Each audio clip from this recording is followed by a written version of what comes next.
He had imagined her small and delicate, with gentle hands that would tend his garden and soft words that would fill the silence of his lonely ranch. But when the dust settled from the wagon wheels, Emmet Sloane found himself staring up at a woman who could probably lift him with one arm. Will Blaine stood 6 feet tall in her worn boots, with shoulders broader than most men in town and hands that looked like they could handle a plow better than a teacup. The letter in his pocket suddenly felt like a cruel joke, and the wedding ring he had carved from oak seemed impossibly small. 3 months earlier, Emmet had placed his advertisement in the territorial newspaper with shaking hands. Honest rancher seeks gentle companion for frontier life, must appreciate simple pleasures and quiet evenings. He had received only one response written in careful script that spoke of loneliness matching his own. Willa's letters had painted pictures of cozy meals and shared conversations of someone who understood the weight of solitude that pressed down on isolated homesteads. Never once had she mentioned that she stood taller than his barn door. Fletcher Knox, the merchant who had arranged the meeting, cleared his throat nervously as he climbed down from the wagon driver's seat. His eyes darted between Emmet's stunned expression and Will's imposing figure. The woman herself seemed equally surprised, her confident posture faltering as she took in Emmet's slight frame and the way he had to crane his neck to meet her gaze. For a moment, the 3 of them stood frozen in the dusty yard like actors who had forgotten their lines. The silence stretched until it became unbearable. Emmet felt the curious stares of his neighbors who had gathered to witness the arrival of his mail-order bride. Mrs. Henderson from the general store whispered something to her husband behind her hand. Young Tommy Morrison actually pointed before his mother yanked his arm down. The whole scene felt like a public spectacle gone wrong, and Emmet's cheeks burned with embarrassment that had nothing to do with the afternoon sun. Willa finally spoke, her voice deeper than he had expected, but not unkind. "You must be Emmet."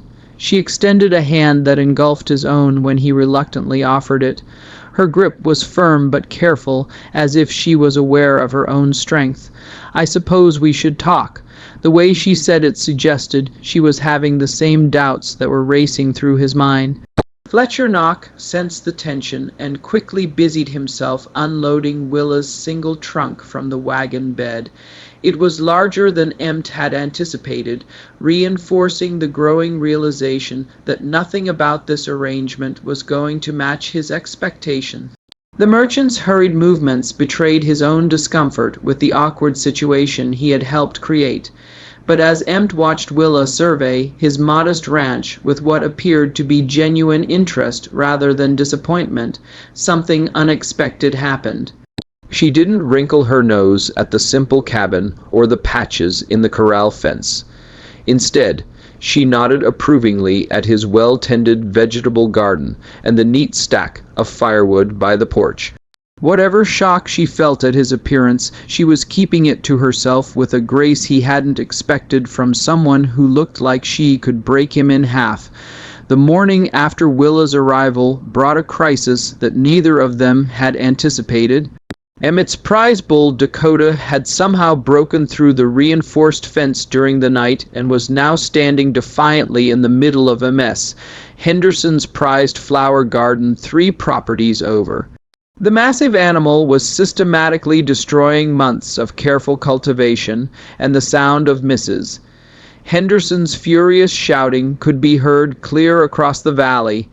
Emmet stood at his porch railing, wringing his hands as he watched the disaster unfold. Dakota weighed nearly 2,000 lb and had the temperament of a storm cloud on the best of days. The bull had already charged 2 of the neighbor men who had tried to approach, sending them scrambling over fences in undignified retreat. The situation was quickly becoming the kind of neighborhood scandal that would follow Emmet for years. "You can't rope him from here," Willa observed calmly from beside him.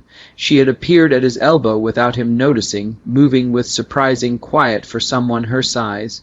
Her eyes were fixed on the bull with an expression that Empt couldn't quite read, and those men down there are going to get themselves trampled if they keep approaching from the front like that. Empt nodded miserably. Dakota's always been stubborn, but never like this. I don't know what got into him. The truth was, he had been dreading this exact scenario since the day he bought the bull. He had neither the physical strength nor the experience to handle such a large animal when it decided to be uncooperative. Most of his neighbors knew it, which made the current situation even more humiliating. Without warning, Willa stepped off the porch and began walking toward the chaos with long, purposeful strides. Empt hurried after her, his shorter legs working double time to keep up. "Willow, wait. He's dangerous when he's agitated like this. You shouldn't," but she was already halfway across the field, her attention focused entirely on the rampaging bull. As they approached Mrs. Henderson's property, Empt could see the full extent of the damage. Roses that had taken 3 years to establish were trampled into the dirt. The carefully arranged border stones had been scattered like toys. Mrs. Henderson herself stood on her front steps, her face red with fury, directing a stream of accusations at anyone within earshot. When she spotted Empt approaching, her voice rose another octave. "That monster of yours has destroyed everything," she shrieked. "Look at my garden. Just look at it. You're going to pay for every single plant, Empt Sloane. And if you can't control your livestock, you have no business keeping them." The other neighbors nodded in agreement, their expressions ranging from sympathetic to openly hostile. Willa ignored the commotion entirely. She studied Dakota's movements with the kind of focused attention usually reserved for reading difficult text. The bull was pawing the ground near what remained of a rose bush, his massive head lowered in a way that suggested he was preparing for another charge. 2 more men had arrived with ropes, but they stood at a safe distance, clearly reluctant to get within range of those wicked-looking horns. Then Willa did something that made Emmett's heart stop. She climbed over the fence and began walking directly toward the agitated animal, her hands empty and her movement slow but confident. The crowd fell silent, watching in fascination and horror as this impossibly tall woman approached the beast that had sent grown men running for cover. Even Mrs. Henderson stopped her tirade, her mouth hanging open in disbelief. Dakota's massive head swung toward Willa as she approached, his nostrils flaring with each heavy breath. The bull's eyes rolled wide at the edges, a sure sign of an animal pushed beyond reason. Empt felt his throat constrict as he watched his mail-order bride walk calmly into what looked like certain death. Every instinct screamed at him to call out, to stop her, but something in her deliberate movements kept him frozen in place. Will began speaking to the bull in a low, steady voice that carried just far enough for Empt to catch fragments. She wasn't using the sharp, commanding tone most people employed with livestock. Instead, her words flowed like water over stones, rhythmic and soothing. Dakota's ears twitched forward and his pawing gradually slowed. The crowd of onlookers held their collective breath as woman and beast regarded each other across 10 ft of trampled garden. "Easy there, big fellow," Willa murmured, extending one hand palm up in Dakota's direction. "You're not really angry, are you? Just confused and far from home." She took another step closer, and Empt's heart hammered against his ribs. The bull could charge at any moment, and there was nowhere for her to run in Mrs. Henderson's enclosed garden space. But Dakota didn't charge. Instead, something extraordinary happened. The massive animal's breathing began to even out, and his aggressive posture relaxed incrementally. Will continued her approach, never breaking eye contact, never hurrying her movements.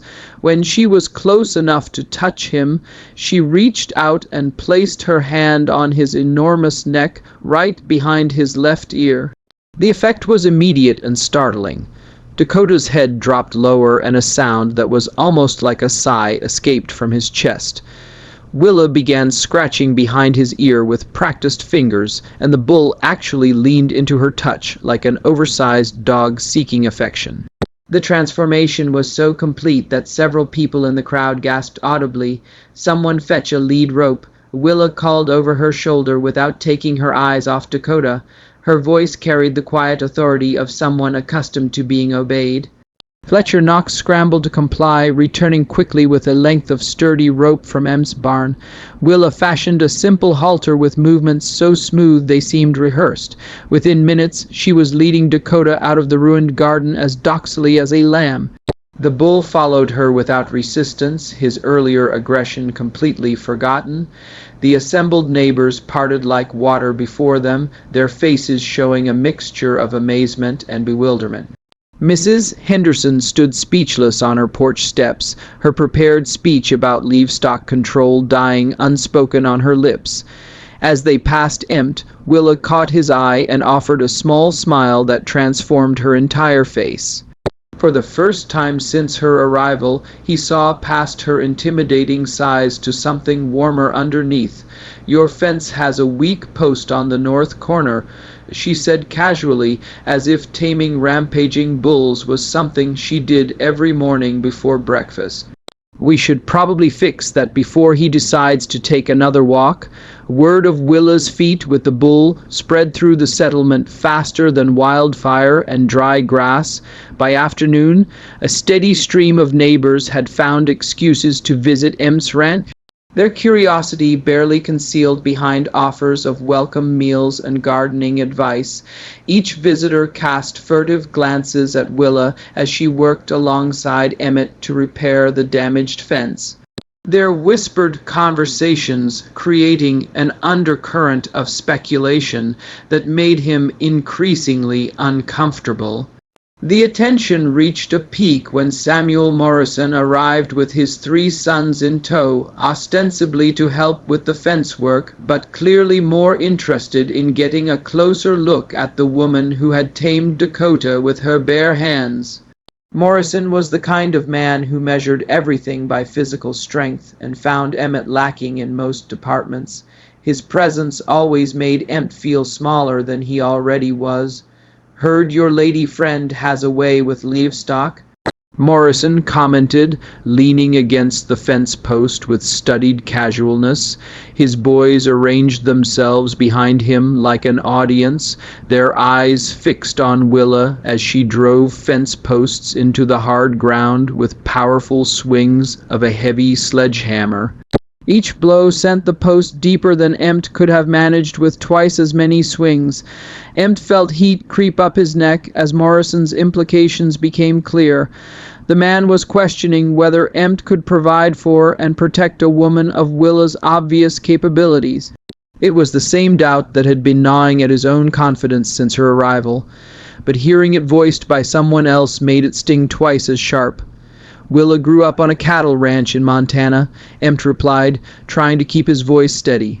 "She knows her way around animals." It was true as far as it went, though he had learned this fact only that morning when she mentioned it while examining Dakota's temperament. Her letters had spoken of wanting a quiet life, but they had never detailed the experiences that had shaped her into someone capable of handling a 2-0 0-0 bull without breaking a sweat. Morrison's eldest son, a strapping young man of 19, stepped forward with the kind of confidence that came from never having been physically challenged by life.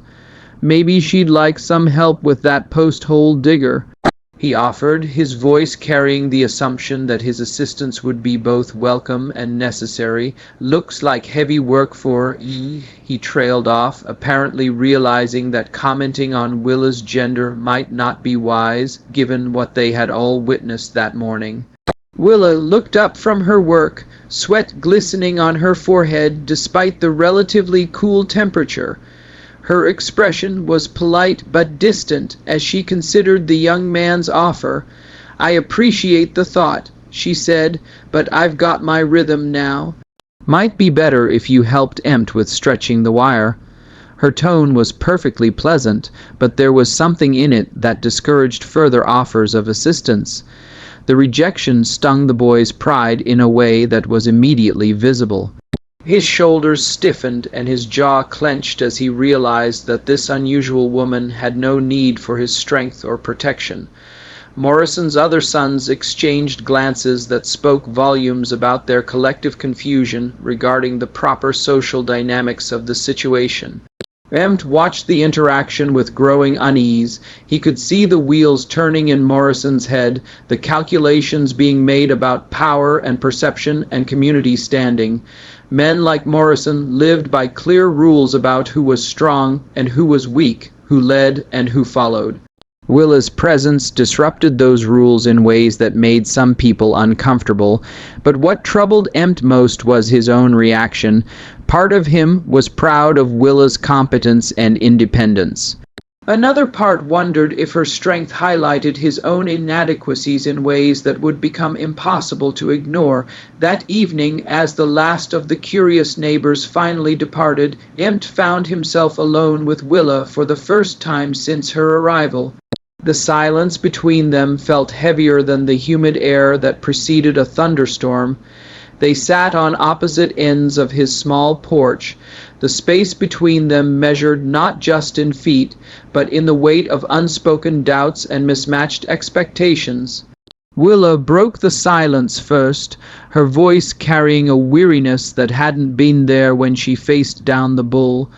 "This isn't what either of us expected, is it?"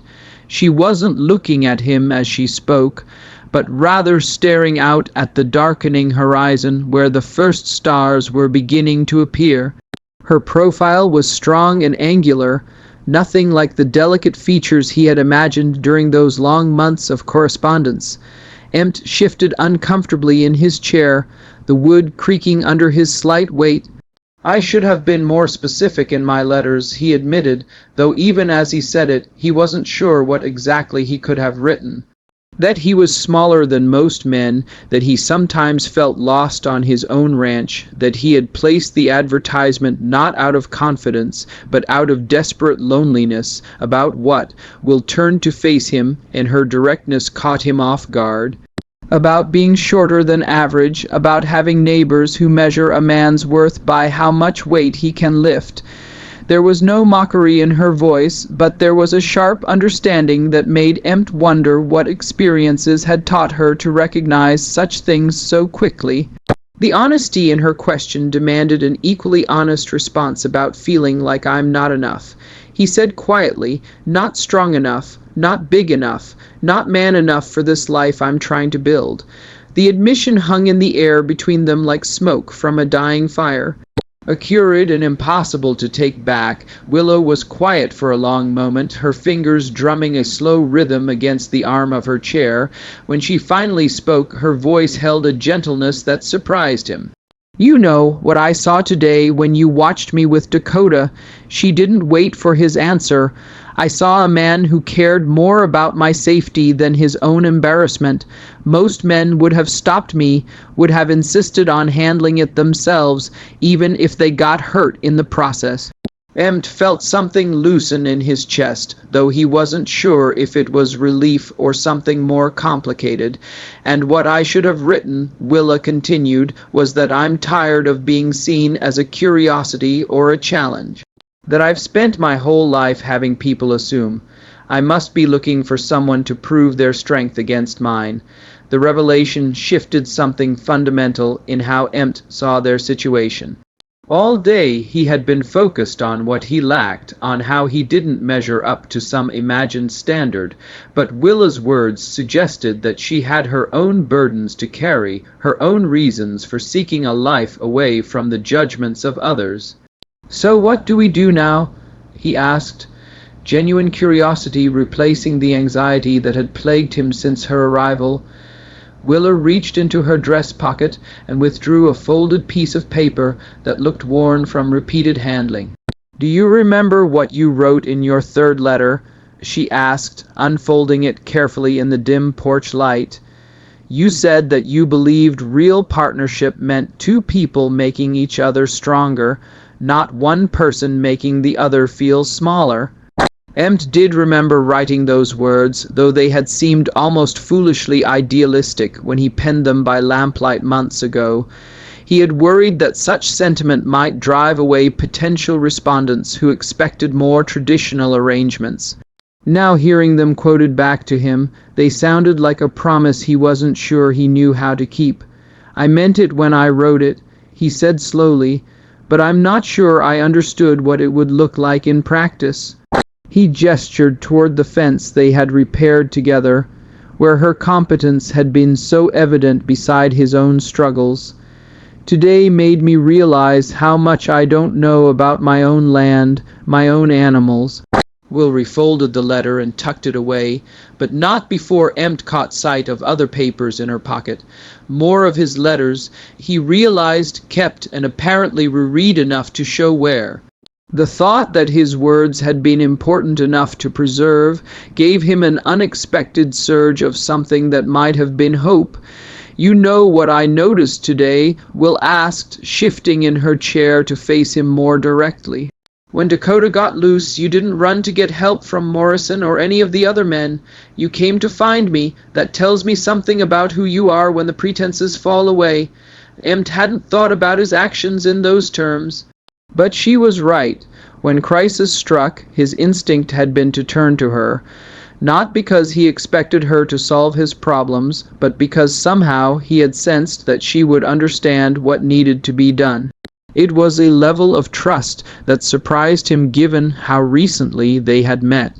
"In my last letter," Willa continued, "I wrote that I was tired of being alone, but I didn't just mean physically alone. I meant being alone with my thoughts, my struggles, my dreams for what life could be like if I found the right person to share it with." She paused, studying his face in the gathering darkness. "I think maybe we both advertise for someone to rescue us from loneliness. But what we might actually need is someone to be lonely with sometimes and strong with other times." The distinction she was drawing felt important, though Emmet wasn't entirely sure he grasped all its implications.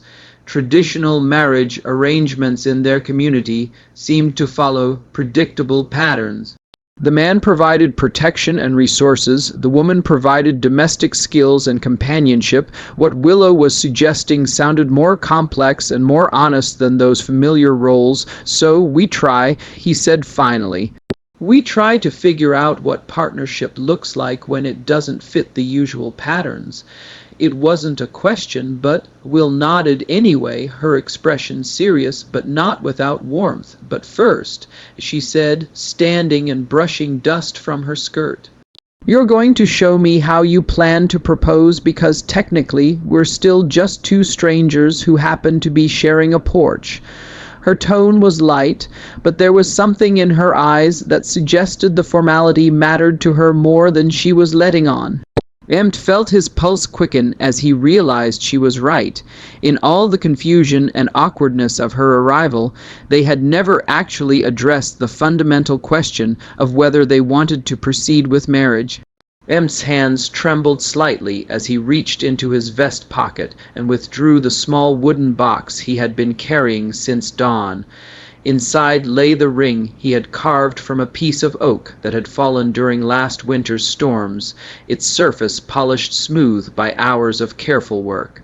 It was simple and unadorned, nothing like the gold bands that wealthier men could afford, but he had poured months of hope into its creation. "I had planned to do this properly," he said, his voice barely above a whisper. "To wait until after we had talked, until I was sure you weren't disappointed by." He gestured vaguely at himself, at the modest ranch, at everything that wasn't what she might have expected. Will stepped closer, close enough that he could smell the honest scent of hard work on her clothes, and see the genuine curiosity in her eyes as she looked at the ring. "May I?" she asked, extending her hand toward the box. When he nodded, she lifted the ring carefully, turning it in the moonlight to examine the grain of the wood and the smooth finish he had achieved. "You made this yourself," she said, and it wasn't a question. Her voice held a note of something that might have been wonder. "How long did it take?" As she spoke, she slipped the ring onto her finger, testing the fit. It was too small, as Empt had feared it would be, stopping at her second knuckle instead of sliding home. 3 months, Emmett admitted. His heart sinking as he watched the ring refuse to fit properly. I started it the day after I received your first letter. The failure of something so basic felt like a metaphor for everything that had gone wrong since her arrival. He had imagined her hands as delicate, had carved the ring to match his fantasy rather than reality, but instead of disappointment, Willa's face showed something entirely unexpected. She smiled, a real smile that transformed her features completely. 3 months, she repeated softly. You spent 3 months making something for a woman you had never met based on nothing but letters and hope. She looked down at the ring, still perched on her knuckle. Do you know what that tells me about who you are? Empt shook his head, not trusting his voice. The evening had already contained more emotional honesty than he typically experienced in a month, and he felt wrung out by the intensity of it all. It tells me you're someone who believes in taking care with important things, Willa said. Someone who puts thought and effort into making something beautiful, even when no one is watching to judge your work. She slipped the ring off her finger and held it up between them, and someone practical enough to know that rings can be resized, but character cannot. The simple statement hit Empt with unexpected force. All day he had been focused on physical inadequacies, on measurements and comparisons that seemed to matter so much to everyone around them. But Willa was suggesting that there were other ways to measure worth, other kinds of strength that might matter more in the long run. So is that a yes? He asked, the question coming out more uncertain than he had intended. Willa's answer came not in words, but in action. She took M's hands in her own larger ones and placed the wooden ring in his palm, then guided his hands to close around it. Ask me properly, she said, her voice gentle but firm. Not because you think you should or because we made an arrangement through letters, but because you want to. Empt looked up into her face, really seeing her for the first time since she had stepped off Fletcher Knox's wagon. Yes, she was taller and stronger than he had expected, but there was also a kindness in her eyes that hadn't come through in their written correspondence. There was intelligence there and humor and something that looked suspiciously like affection despite their brief acquaintance. Willa Blaine, he said, his voice growing steadier with each word, will you marry me? Not because of letters or arrangements or what other people expect, but because I think we might be able to build something good together, something neither of us could build alone. Yes, she said simply, and the word hung in the evening air between them like a promise, but I have conditions. The addition made M's stomach tighten, but her expression remained warm. I want us to resize this ring together. I want to learn how to work with wood, and I want you to teach me, and I want you to let me teach you about cattle and horses and all the things I know that might be useful here. Relief that flooded through Empt was so intense, it almost made him lightheaded. Her conditions weren't demands for him to change who he was, but invitations to share knowledge and skills. I'd like that, he said, all of it. 6 months later, as autumn painted the valley in shades of gold, crimson, Empt and Willa stood before their neighbors in the small community church. The wooden ring, now properly sized and accompanied by a matching band Willa had carved for Empt, sat snugly on her finger. Their partnership had proven as unconventional as their first meeting, but it had also proven effective. The ranch prospered under their combined efforts. M's careful attention to detail, paired with Willa's physical strength and animal expertise, had transformed the modest homestead into one of the most productive in the area. Dakota, now properly contained by reinforced fencing, had sired several calves that promised to be as impressive as their father, but considerably more manageable. More importantly, Empt had discovered that strength came in many forms. While he might never match Willa's ability to wrestle a stubborn bull or split fence posts with a single swing, his patience and methodical approach had taught her the value of planning ahead and thinking through problems before attacking them with brute force. The whispers and speculation of their neighbors had gradually given way to respect and even a touch of envy. Other couples in the community had begun to notice how Empt and Willow worked together, how they consulted each other on decisions, how they seemed to genuinely enjoy each other's company even during the mundane tasks of daily life.